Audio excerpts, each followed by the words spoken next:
നമസ്കാരം. ഷിബി ടീച്ചറിന്റെ മലയാളം ക്ലാസ്സിലേക്ക് സ്വാഗതം. നമുക്ക് +2 മലയാളം ബാച്ചിന്റെ മോഡൽ എക്സാമിന്റെ ക്വസ്റ്റ്യൻ പേപ്പറിൽ ഒന്ന് നോക്കാം. അപ്പോൾ ഇതിനകത്ത് സമയം അറിയാലോ, 80 മാർക്കിന്റെ ക്വസ്റ്റ്യൻ പേപ്പർ എഴുതേണ്ടത് 2.5 മണിക്കൂറാണ്.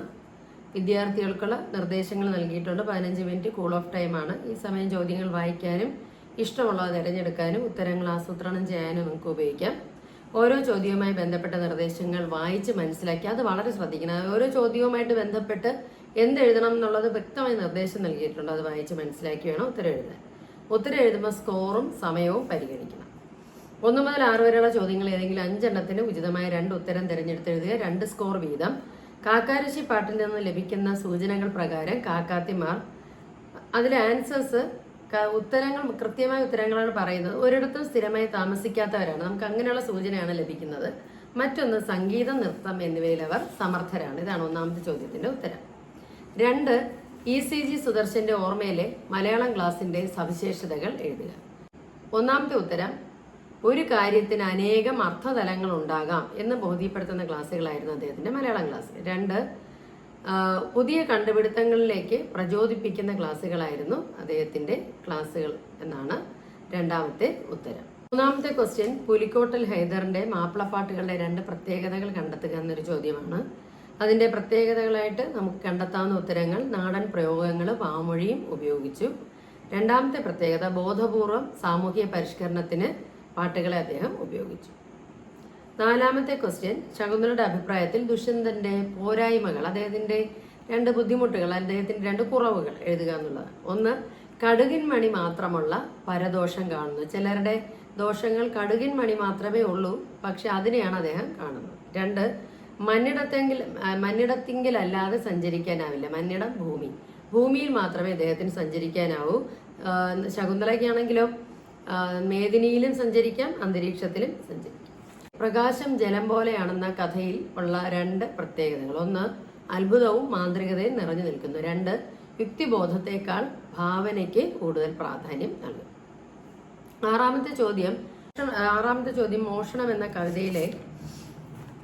കവിതയിലെ ചട്ടങ്ങൾ മാറ്റണം എന്ന് പറയുന്നതിന് കാരണം. എൻ്റെ ആൻസേഴ്സ്: നിലവിലുള്ള ചട്ടങ്ങൾ സാമൂഹ്യ പുരോഗതിക്ക് ഗുണകരമല്ലാത്തതുകൊണ്ട്. 2ാമത്തെ ഉത്തരം, നല്ലത് മോഷ്ടിച്ചാൽ കള്ളൻ എന്ന് വിളിക്കുന്ന രീതി മാറ്റുന്നതിന് വേണ്ടി. ഇത് 2മാണ് ചട്ടങ്ങൾ മാറ്റണമെന്ന് അദ്ദേഹം പറയുന്നു. 7 മുതൽ 10 വരെയുള്ള ചോദ്യങ്ങൾ ഏതെങ്കിലും 3 എണ്ണത്തിന് 1-2 വാക്യത്തിൽ ഉത്തരം എഴുതുക. 2 സ്കോർ വീതം. സച്ചിന്റെ വിടവാങ്ങൽ ദിനം, ശ്രീലങ്കൻ സർക്കാർ നൽകിയ ട്രോഫിയുടെ കാര്യം ലേഖകൻ പ്രത്യേകം എടുത്തു പറഞ്ഞത് അത് പാഠഭാഗത്തിനകത്ത് പറയുന്നുണ്ട്. ഞാൻ എൻ്റെ റിവിഷൻ യൂണിറ്റിൽ ആ റിവിഷൻ ഇടുമ്പോഴും ആ റിവിഷൻ വീഡിയോയിലും ഇതിന്റെ ഉത്തരം പറയുന്നുണ്ട്. ശ്രീലങ്കൻ സർക്കാരും ഇന്ത്യൻ സർക്കാരും തമ്മിലുള്ള നയതന്ത്ര ബന്ധം വഷളായിരുന്ന സമയത്താണ് സച്ചിന്റെ വിടവാങ്ങലിന് വേണ്ടി ശ്രീലങ്കൻ സർക്കാർ സമ്മാനം നൽകിയതും അതോടെ ആ ബന്ധത്തിനുണ്ടായിരുന്ന വിള്ളൽ പരിഹരിക്കപ്പെടുകയും ചെയ്തു. അടുത്ത ചോദ്യം, യമുനോത്രിയിൽ കൊടും തണുപ്പാണ്, ഹിമസമാനമാണ് അവിടെയുള്ള വെള്ളം. പക്ഷെ യമുനോത്രി ക്ഷേത്രത്തിനടുത്തുള്ള സൂര്യകുണ്ടിൽ, അപ്പൊ ആ പാഠഭാഗത്തിലെ അല്ലെങ്കിൽ ഹൈമവത ഭൂവിലെ ആ ഭാഗം നമ്മളത് ആ യാത്രാ വിവരണങ്ങൾ ശ്രദ്ധിക്കുക. തേങ്ങ എന്ന കവിത വായനക്കാരിൽ ചിരി ഉണർത്തുന്നതിന്റെ കാരണങ്ങൾ. അപ്പൊ ഈ ചോദ്യങ്ങളുടെ ഒരു പ്രത്യേകത എന്താണ്? ഇതെല്ലാം 2 സെന്റൻസിൽ ഉത്തരം നിർത്തേണ്ടതാണ്. അത് ശ്രദ്ധിക്കണം.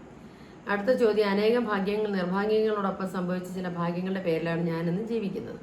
കലാമണ്ഡൽ ഹൈദരലി സൂചിപ്പിക്കുന്ന ഭാഗ്യങ്ങളിൽ നിന്ന് 2 എണ്ണം കണ്ടെത്തി എഴുതുക. അടുത്ത 11 മുതൽ 17 വരെയുള്ള ചോദ്യങ്ങളിൽ ഏതെങ്കിലും 6 എണ്ണത്തിന് അരപ്പുറത്തിൽ കവിയാതെ ഉത്തരം എഴുതുക എന്നുള്ളതാണ്. അപ്പൊ അതില് 4 സ്കോർ വീതം. 11 മുതൽ 17 വരെയുള്ള ചോദ്യങ്ങളാണ്. അപ്പൊ അതില് 6 സ്കോർ വീതമാണ്, 4 സ്കോർ വീതമാണ് എൻ്റെ മാർക്ക്. അപ്പൊ ഇവിടെ അതിൽ 1ാമത്തെ ഒരു ചോദ്യം, ചേരുംപടി ചേർക്കുക, ഇതിന്റെ ചോദ്യങ്ങളിൽ ഒന്നായിട്ട് വന്നിട്ടുണ്ട്. അപ്പൊ ഇതിൽ മാഡ്രിഡ് ആണ് ഒരു ഭാഗത്ത് കൊടുത്തിരിക്കുന്നത്. അതുമായിട്ട് ചേരുന്നത് പ്രകാശത്തിൽ തുഴഞ്ഞു നടക്കുന്ന ശാസ്ത്രം അറിയാത്തവർ എന്നതാണ്.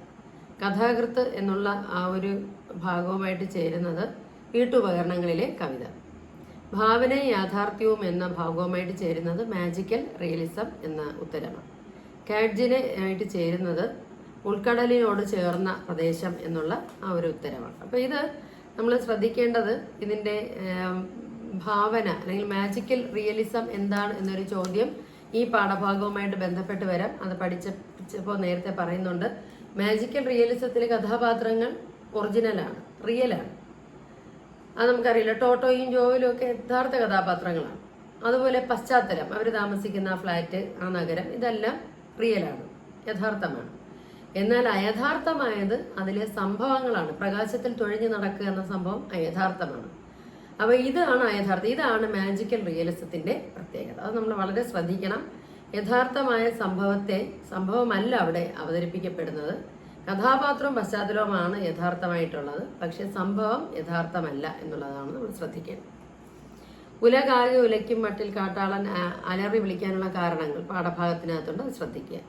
നോക്കി നിൽക്കെ കുട്ടികളുടെ കണ്ണുകൾ നിറഞ്ഞൊഴുകി നിശബ്ദമായി അവർക്ക് അറിയാൻ തുടങ്ങി. അവകാശങ്ങളുടെ പ്രശ്നം. അവിടെ നമ്മൾ ശ്രദ്ധിക്കേണ്ടത് ആ ഒരു പാഠം എന്ന് പറയുന്നത് ഫുൾ ഫാന്റസിയാണ് അതിൻ്റെ എഴുത്ത്. അതിൻ്റെ പ്രത്യേകത എന്താണ്? കഥാപാത്രങ്ങൾ സാങ്കല്പികമാണ്, പശ്ചാത്തലം സാങ്കല്പികമാണ്, സംഭവങ്ങൾ സാങ്കല്പികമാണ്. കഥാപാത്രങ്ങൾ, സംഭവങ്ങൾ, പശ്ചാത്തലം ഇവയെല്ലാം സാങ്കല്പികമായതുകൊണ്ട് ഫാന്റസി തലത്തിൽ പെടുന്നതാണ് ഈ ഒരു പാഠം, അതായത് അവകാശങ്ങളുടെ പ്രശ്നം. അപ്പോൾ നേരത്തെ നമ്മൾ പറഞ്ഞത് ഏതാണ്? Magical realism. ഈ പാഠം നമുക്ക് വരുന്നത്, അതായത് അവകാശങ്ങളുടെ പ്രശ്നം വരുന്നത് ഫാന്റസിയിലാണ്. ഇനി നമുക്കൊരു പാഠമുണ്ട്, നൃത്തം, അല്ലേ? അത് പ്രതീതി യാഥാർത്ഥ്യത്തിലാണ് വരുന്നത്. അത് ആ പാഠഭാഗത്തിന്റെ റിവിഷൻ വീഡിയോയിൽ പറയുന്നു. ഒളിച്ചു പിന്നിട്ട് ധരിച്ചു ദൂതി. ഭൈമിയുടെ ദൂതിയായ കേശിനി ഒളിച്ചു നിന്ന് എന്തൊക്കെയാണ് മനസ്സിലാക്കിയത്? അത് നിങ്ങൾക്ക് പാഠഭാഗത്ത് നിന്ന് കേശിനി മൊഴിയിലുണ്ട്. ഉണ്ടെങ്കിൽ അത് വന്ന് കാണുവാനുണ്ട് മോഹം, പൊന്നെ ഒറ്റ നോക്ക് കണ്ട് മരിച്ചോട്ടെ അന്ന് തന്നെ. ഈ വരികളിലൂടെ ഹൈദർ പങ്കുവയ്ക്കുന്ന മറിയക്കുട്ടിയുടെ സങ്കടങ്ങൾ എന്തൊക്കെയാണ് എന്നുള്ളൊരു ചോദ്യം, മറിയക്കുട്ടിയുടെ കത്ത് എന്നുള്ളൊരു ഭാഗം അതിനകത്ത് കൊടുത്തിട്ടുണ്ട്. അതിൽ നിന്നുള്ള ആൻസറാണ് എഴുതേണ്ടത്. ജവാന്മാരെ അല്ലേ ദേവന്മാരെക്കാൾ കൂടുതൽ ആദരിക്കേണ്ടത്? എസ് കെ പൊറ്റക്കാട്ടിന് ഇങ്ങനെ തോന്നാനുള്ള സാഹചര്യം, അതായത് ബദ്രീനാഥ് ക്ഷേത്രത്തിന്റെ ആ ഭാഗത്തുനിന്ന് 6 മാസം ക്ഷേത്രം പോലും പ്രവർത്തിക്കുന്നില്ല. അവിടെയുള്ളവരെല്ലാം താഴേക്ക് പോവുകയാണ്, പൂജാരി ഉൾപ്പെടെ ജനങ്ങളെല്ലാം. എന്നാൽ ആ സമയത്തും അവിടെ കാവൽ നിൽക്കുന്ന പട്ടാളക്കാരുണ്ട്. അപ്പൊ അവരെയല്ലേ ദേവന്മാരെക്കാൾ കൂടുതൽ പൂജിക്കേണ്ടതെന്ന് അദ്ദേഹം ചിന്തിക്കുന്നു. കമ്പ്യൂട്ടർ വാങ്ങി ഇന്റർനെറ്റ് കണക്ഷൻ എടുക്കുകയും ചെയ്തപ്പോഴാണ് ശ്രീധരന്റെ വിശ്വാസങ്ങളിൽ ചില മാറ്റങ്ങൾ വന്നു തുടങ്ങിയത്. അയാളുടെ സ്വഭാവത്തിൽ ഒരുപാട് മാറ്റങ്ങൾ വന്നത് നമ്മൾ റിവിഷൻ വീഡിയോയിലും പാഠഭാഗത്തും പറയുന്നുണ്ട്. 18 മുതൽ 21 ചോദ്യങ്ങൾ ഏതെങ്കിലും 3 ഒരു പുറത്തിൽ കവിയാതെ ഉത്തരം എഴുതുക എന്നുള്ള ഒരു ചോദ്യമുണ്ട്. 6 സ്കോർ വീതമാണ്. അപ്പം അതിൽ 18, 19, 20, 21 4 ചോദ്യമാണ്. 3 എഴുതിയാൽ മതി. അപ്പോൾ ഇതിനകത്ത് ഇൻട്രഡക്ഷൻ ചേർത്ത് എഴുതാൻ ശ്രദ്ധിക്കണം. കണ്ണാടി കാൺമോളവും അത് സമൂഹത്തിന് ധാർമ്മികമായ സന്ദേശം നൽകുക, അതായത് അല്പം കടുകിൻ മണി മാത്രമുള്ള ദോഷങ്ങളെയാണ് കാണുന്നത് അയാൾ. അപ്പം അങ്ങനെയൊക്കെയുള്ള ഒരുപാട് സാമൂഹ്യമായ പരിവർത്തനം വേണ്ട മേഖലകൾ ചൂണ്ടിക്കാണിക്കാൻ എഴുത്തച്ഛന് കഴിഞ്ഞിട്ടുണ്ടോ എന്നൊരു ചോദ്യത്തിന്റെ ഉപന്യാസമാണ് അതിൽ ആദ്യ ചോദ്യം. 19ാമത്തെ ചോദ്യം, ഹൈദരലി ചെറിയ പ്രശ്നങ്ങൾക്ക് മുന്നിൽ മറ്റുള്ളവർ തളർന്നു പോകുമ്പോൾ പ്രതിസന്ധികളെ തരണം ചെയ്ത് ജീവിത വിജയം നേടിയ ആളാണ്. ഈ പ്രസ്താവനയോടുള്ള പ്രതികരണം കുറിപ്പായി എഴുതുക. നവമാധ്യമങ്ങളുടെ സ്വാധീനവും ദുരുപയോഗവും കൂടി വരികയാണ്. വിദ്യാർത്ഥികളുടെ പഠനം, ജീവിത രീതി, കാഴ്ചപ്പാട് ഇതിനെയൊക്കെ നവമാധ്യമങ്ങൾ സ്വാധീനിക്കുന്നുണ്ട്. ഇതിനൊരു മുഖപ്രസംഗം തയ്യാറാക്കുക. അത് എഡിറ്റോറിയലാണ്. അതിനൊരു ഹെഡിങ് കൊടുത്തിട്ട് 2 or 3 പാരഗ്രാഫായിട്ട് എഴുതുക. കൊല്ലുന്നതിനേക്കാൾ ശല്യമായിട്ടുള്ള കൊള്ളിവാക്കുകൾ നിരന്തരം പറഞ്ഞിട്ട് ശീലാവതി ഭർത്താവിനെ കുറ്റപ്പെടുത്തുന്നില്ല. ഇത് മാതൃകാപരമാണോ? ഇത്തരം ചോദ്യങ്ങൾ നിങ്ങളുടെ അഭിപ്രായങ്ങൾക്കാണ് അതിൽ കൂടുതൽ പ്രാധാന്യം. അങ്ങനെ കൊള്ളിവാക്കുകൾ പറയുന്ന ഭർത്താവിനെ ഇങ്ങനെ കൂടെ നിന്ന് ശുശ്രൂഷിക്കുന്നത് ശരിയാണോ? അത്രയും കൊള്ളിവാക്കുകൾ പറഞ്ഞിട്ട് നിങ്ങളുടെ സ്വന്തം അഭിപ്രായം എഴുതും. ഈ താഴെ കൊടുത്തിരിക്കുന്ന കവിത വായിച്ച് 22 മുതൽ 24 വരെയുള്ള ചോദ്യങ്ങൾക്ക് ഉത്തരം എഴുതുക. അത് 2 സ്കോർ വീതമാണ്. ഇവിടെ ഈ ഒരു ചോദ്യം നമുക്കത് കമ്പൽസറി ആയിട്ട് എഴുതേണ്ട ഒരു ചോദ്യമാണ്. ഈ ചോയ്സിലൊന്നും വരുന്നതല്ല. ഒരു കവിതയാണ് കൊടുത്തിരിക്കുന്നത്. കവിതയുടെ താഴെ ചോദ്യങ്ങൾ കൊടുത്തിട്ടുണ്ട്. അപ്പോൾ ഇതൊക്കെ നിങ്ങൾ കൂൾ ഓഫ് ടൈമിൽ വായിച്ച് മനസ്സിലാക്കുക. എന്നാൽ അപ്പോൾ ഉത്തരം എഴുതാൻ കുറച്ചുകൂടെ എളുപ്പമായിരിക്കും. 15 അടുത്തത് 25 മുതൽ 27 ചോദ്യങ്ങൾ 2 1.5 പുറത്തിൽ കവിയാതെ ഉത്തരം എഴുതുക. 8 സ്കോറാണ്. അപ്പോൾ ഒരു മാക്സിമം 5 പാരഗ്രാഫെങ്കിലും വേണം. ഫസ്റ്റ് പാരഗ്രാഫ് ഇൻട്രൊഡക്ഷൻ, ബാക്കിയുള്ളത് നിങ്ങൾക്ക് നിങ്ങളുടെ ആശയങ്ങൾ എഴുതാം. ഇവിടെ പ്രതീകങ്ങൾ കൊണ്ട് സമൃദ്ധമാണ് അഗ്നിവർണ്ണന്റെ കാലുകൾ എന്ന നാടകം. രാജാവിന്റെ കാലുകളുണ്ട്. ചിന്താരാമന്റെ ഒരു പുസ്തകം അതിനകത്ത് വരുന്നുണ്ട്. കൊത്തുവാളിന്റെ ദണ്ടുണ്ട്. അടിച്ചു തളിക്കാരിയുടെ ചൂല്. അപ്പോൾ ഇത്തരം നാടക വസ്തുക്കൾ എന്ത് വ്യാഖ്യാന സാധ്യതയാണ് നൽകുന്നത് എന്നുള്ളൊരു ഉപന്യാസം. അതാണ് അതിലെ ഒരു ചോദ്യം. മറ്റത് 26ാമത്തെ ചോദ്യം, പരിസ്ഥിതി ലോല പ്രദേശങ്ങളിൽ നടക്കുന്ന കയ്യേറ്റങ്ങളെ ചോദ്യം ചെയ്യുന്ന കവിതയായിട്ട് കിരാതവൃത്തം. നമുക്കറിയാമല്ലോ, പരിസ്ഥിതി ലോല പ്രദേശങ്ങളെ, കുന്നുകളെ ഇടിച്ചു നിരത്തുന്ന, കാടുകളെ തീട്ട് നശിപ്പിക്കുന്ന മനുഷ്യന്റെ പ്രവൃത്തിയാണ്. അപ്പൊ നിങ്ങളുടെ നിരീക്ഷണങ്ങൾ ഉൾപ്പെടുത്തി ആസ്വാദനം എഴുതുക എന്നൊരു ചോദ്യമാണ്. അത് ഇൻട്രഡക്ഷനോടുകൂടി നിങ്ങൾക്ക് എഴുതാവുന്നതാണ്. ഇനി 27ാമത്തെ ചോദ്യം, പെൺതോളി ഔത്സുക്യത്തോടെ ചോദിച്ചു. എന്നിട്ട് അങ്ങോർക്ക് എന്ത് ബോധമാണ് ഉദിച്ചത്? ബുദ്ധന് ബോധോദയം ഉണ്ടായതിനെ കുറിച്ചാണല്ലോ പറയുന്നത്. ബുദ്ധന്റെ ത്യാഗങ്ങളെക്കാളും ചിന്തകളെക്കാളും മഹത്തരമാണ് സ്ത്രീയുടെ ജീവിതം എന്ന പെൺകൗളിയുടെ നിരീക്ഷണം വിലയിരുത്തി അത് അഭിപ്രായം ഉപന്യാസമായി എഴുതുക. ഇതാണ് അവസാന ചോദ്യം. അപ്പം നേരത്തെ പരീക്ഷയുടെ എഴുതേണ്ട മോഡൽ അല്ലെങ്കിൽ എഴുതേണ്ട രീതി പറഞ്ഞു തന്നിട്ടോ, അതനുസരിച്ചാണെങ്കിൽ 2.5 മണിക്കൂറിനുള്ളിൽ നിങ്ങൾക്ക് വ്യക്തമായിട്ട് ചോദ്യങ്ങളുടെ ഉത്തരം കഴിയും, എഴുതി തീർക്കാൻ കഴിയും. അപ്പോൾ ഇനി +2 കഴിഞ്ഞ് കഴിഞ്ഞാൽ നിങ്ങൾ മലയാളം പഠിക്കണം എന്നില്ല, വേറെ പല സബ്ജക്റ്റുകളിലേക്കും പോകാം. മലയാളം ഇഷ്ടവിഷയമായി എടുത്ത് പഠിക്കുന്ന അല്ലെങ്കിൽ കോളേജ് ക്ലാസ്സുകൾ സെക്കൻഡ് ലാംഗ്വേജ് ആയിട്ട് മലയാളം എടുക്കുന്ന കുട്ടികളുണ്ട്. അല്ലാത്തവർ മലയാളം പഠിച്ചില്ല, കമ്പ്യൂട്ടർ ഫീൽഡുകളിലും മറ്റ് ഒക്കെ പോകുന്നവർ പഠിച്ചില്ല എന്ന് വരും.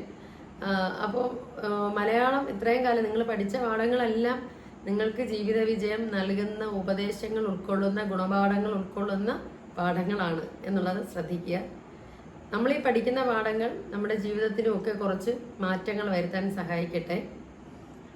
നിങ്ങൾക്ക് ഒരു മാതൃകയായി ഇതിലെ പല കഥാപാത്രങ്ങളെയും നിങ്ങളുടെ മുന്നിലേക്ക്, നിങ്ങളുടെ മനസ്സിലേക്ക് നിങ്ങൾക്ക് പ്രതിഷ്ഠിക്കാം. അപ്പോൾ ഇനി നിങ്ങളുടെ ഇതൊരു അവസാന ഈ ഒരു വർഷത്തെ +2 ക്ലാസ്സിൻ്റെ അവസാന ക്ലാസ്സാണ്. അപ്പോൾ ഈ +2 കഴിഞ്ഞ് കഴിയുമ്പോൾ നിങ്ങളുടെ ജീവിത വിജയത്തിനായി നിങ്ങൾ പല കോഴ്സുകളിലേക്ക് കടന്നു പോകും. ഏതാണ് തിരഞ്ഞെടുക്കുന്നതെങ്കിലും നിങ്ങൾക്ക് മനസാക്ഷിയും മനസ്സും സ്നേഹവും, നല്ലൊരു മനസാക്ഷിയും സമൂഹത്തോട് ഉള്ള ഒരു അർപ്പണബോധവും, മാതാപിതാക്കളോട് സ്നേഹവും, ഗുരുക്കന്മാരോട് ഗുരുഭക്തിയും, സുഹൃത്തുക്കളോട് നല്ല സുഹൃത്ത് ബന്ധവും, യാതൊരു ചതിയും വഞ്ചനയും ഇല്ലാത്തൊരു സുഹൃത്ത് ബന്ധവും കാത്തു സൂക്ഷിക്കാൻ നിങ്ങൾക്ക് കഴിയണം. അതോടൊപ്പം മാതാപിതാക്കളുടെയും അധ്യാപകരുടെയും സുഹൃത്തുക്കളുടെയും അല്ലെങ്കിൽ ലോകത്ത് ആരുടെയും കണ്ണ് നിറയാൻ നിങ്ങൾ ഇടയാകാതെയും ഇരിക്കട്ടെ എന്നുള്ള ആശംസയോടെ ക്ലാസ് നിർത്തുന്നു. നിങ്ങൾക്കെല്ലാവർക്കും ജീവിത വിജയം നേരുന്നു, പ്രാർത്ഥനകളും ആശംസിക്കുന്നു, പരീക്ഷയിലെ വിജയവും ആശംസിക്കുന്നു. സ്നേഹത്തോടെ വിടാം.